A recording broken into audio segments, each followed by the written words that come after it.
Келесі жылы еліміздегі мыңдаған көлік жарамсыз болып қалуы мүмкін. Темір тұлпар қожайындар тіпті оларды сата да алмайтын күйге жетеміз деп отыр. Сондай-ақ жолаушы тасымалымен айналысатын компанияларда да тықыр таянды.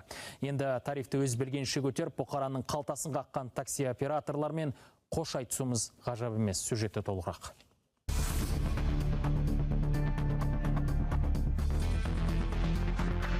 Тізгіні теріс демесеңіз, бұл көліктің қалааралық жолдарда қатынайтын есіне берер пайдасы мол, оның үстіне жолаушыларға арналған 6 орындығы бар. Бірақ не керек?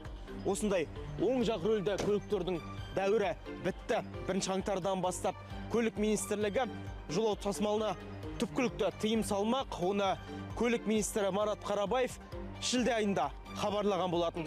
Оң рөлде болатын рөлін жағатын болатын көлік болса, онда оны мүлдем индрайверлікке жақсы жоқ деген. Ол кезде естіртіп, ескертті. Түпкілікті шешім жуырдағына қабылданды. Қазір шылдаған азаматтар қайда бар бас ұрарын білмейді. Жан-баққанға жалғызымыз, бұдан басқа астымызда нан табарымыз жоқ деп, біраз адам мұң кешіп жүр. Машинеміз сатуға келмейді, конструктор. Машине өз атымызда ғана қалады.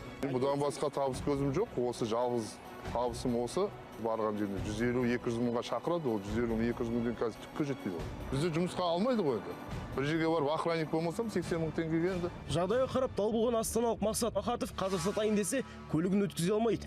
Себебі шекара сыртынан жеткізілген тұлпарын 1 жыл бұрын өмір бойына атына рәсімдеген. Ол кезде мұндай талаптармен мыңдаған адам алыс жақын шетелден көлік әкеліп, қазақ нөмірін таққан. Былтырдың өзінде елде бір реттік заңдастырумен тізгіні теріс 22 мың көлік тіркелген.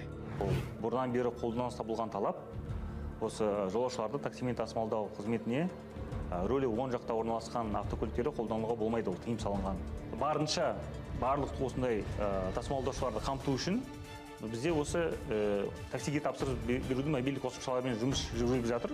Мобильдік қосымшалары рөлі оң жақта орналасқан автокөліктерді қызмет көрсетпеуі тиіс. Мәселе тек рөлде емес. Министр Марат Қарабаевтың сөзінше мұндай көліктер елдің тас жолдарында апатқа жиі ұшырайды. Қазір бір шаһардан екіншісіне қатынайтын тізгіні теріс көліктердің саны қанша екені белгісіз. Статистикадан көлікпен ішкі істер министрлігі де бейхабар.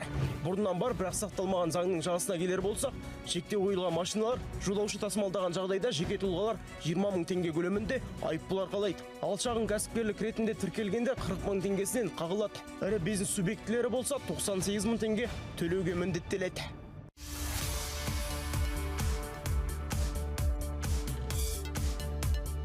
Тізгіні теріс көлік иелерінің жағдайы осы. Жалпы қазір такси қызметіндегі компанияларда қызыл кеңірдек болып жүр. Көлік министрлігі елдегі жолаушы тасымалымен айналысатын платформаларды бір палатаға біріктіргісі келді. Бірақ оған монополистер көндігер емес. Айтуланша ұйым құрылса, нарықтан ұсақ компаниялар кетеді. Үстемдік құрғандар болса, білгенін істейді. Понятно? Министрлік қауіпсіздікті қамтамасыз етіп бақылауды күшейтуді көздеп отыр. Бірақ бұл арқылы ертең өзге компаниялар нарықтағы алпауыт платформаның көлеңкесінде қалып айтқанын істейді. Отандық кәсіпкерлер тіпті құрдымға кетеді. Қазірдің өзінде бәсекелестік әділ емес. Ірі компания ел бойынша жайылған сайын оның тапсырысын алатын пайызы да көбейеді. Олар әрі қарайда қызмет құнын өсіре береді. Алаңға кіру үшін әрбір жүргізуші жарна төлейді. Оның көлемін жалпыға ортақ палата белгілейді. Яғни ұйым жұмысына мемлекеттік органдар жапа тармағай кірісе алмайды. Ал такси қызметін ұсынған компаниялар болса, бұған дейінгі салықтарын төлеп жүре береді. Жолаушылар тасымалдау тарифі ол еркін шарттық түрде белгіленеді. Ұйымдастыру мәселелері сол өзін-өзі реттеу ұйымына құзыретіне барады. Сонымен бірге жаңағыдай өзінің тиісті стандарттар мен қағидаларын қабылдайды. Сол алаңда осы таксимен тасымалдаушылар, таксиге тапсырыс берудің мобильдік қосымшалар операторлары теңдес өздерінің арасында, мысалы, кейбір өздерінің бір даулары болса да талқылап, сол бір шешімге келуге сондай ұйым болып табылады. Бұған қатысты астаналық жүргізушілер тіс жармады. Палата жайлы естігені сол еді, бәрі ат оңын ала қашты. Бірақ қараша айында бұл жөнінде қараша өз ойын айтып үлгерді. Бірі бастаманы қолдап жақсыға үміттенсе, бірі өзгерісті қаламайтынын жасырмады.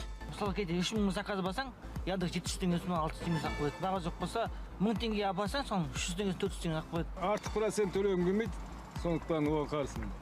Осы жүйе дұрыс.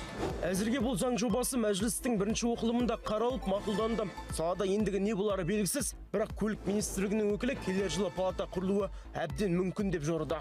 Алдияр Айтбаев, Асау жаңалықтар.